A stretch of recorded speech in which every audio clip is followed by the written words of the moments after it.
Sorry, not just an inconvenience, but I'm sorry for the reason I've delayed coming out to speak to you.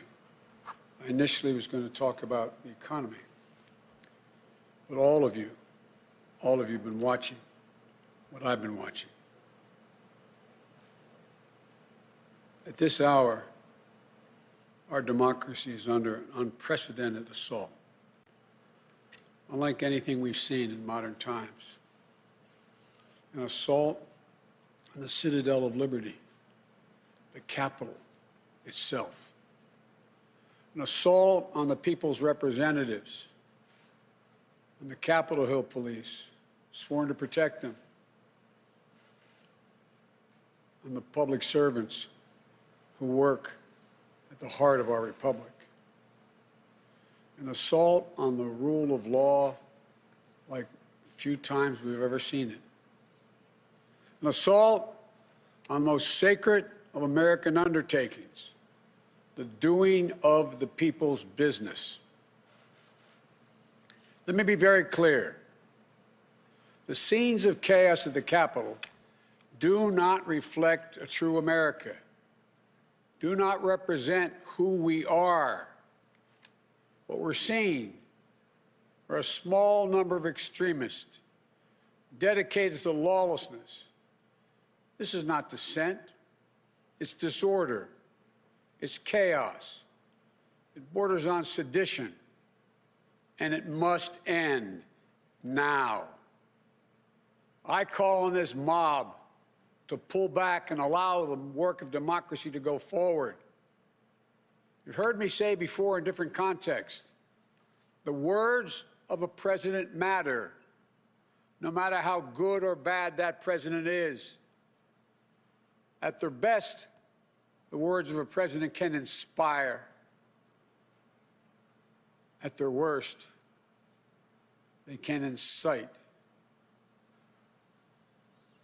And therefore, I call on President Trump to go on national television now to fulfill his oath and defend the Constitution and demand an end to this siege, to storm the Capitol, to smash windows, to occupy offices, the floor of the United States Senate, rummaging through desks, on the Capitol, on the House of Representatives, threatening the safety of duly elected officials. It's not protest, it's insurrection.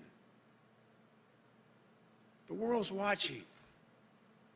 Like so many other Americans, I am genuinely shocked and saddened that our nation, so long the beacon of light and hope for democracy, has come to such a dark moment. Through war and strife, America's endured much, and we will endure here, and we will prevail again, and will prevail now.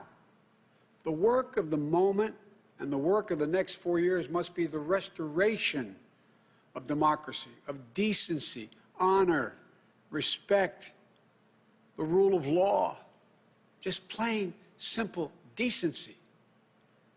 The renewal of a politics that's about solving problems, looking out for one another, not stoking the flames of hate and chaos. As I said, America's about honor, decency, respect, tolerance. That's who we are. That's who we've always been. The certification of the Electoral College vote is supposed to be a sacred ritual, which we affirm. The purpose is to affirm the majesty of American democracy. But today's reminder, a painful one, that democracy is fragile, and to preserve it requires people of goodwill, leaders with the courage to stand up, who are devoted not to the pursuit of power, or the personal interest pursuits of their own selfish interest at any cost, but of the common good. Think what our children watching television are thinking. Think what the rest of the world is looking at. For nearly 2.5 centuries, we, the people, in search of a more perfect union, have kept our eyes on that common good. America is so much better than what we've seen today.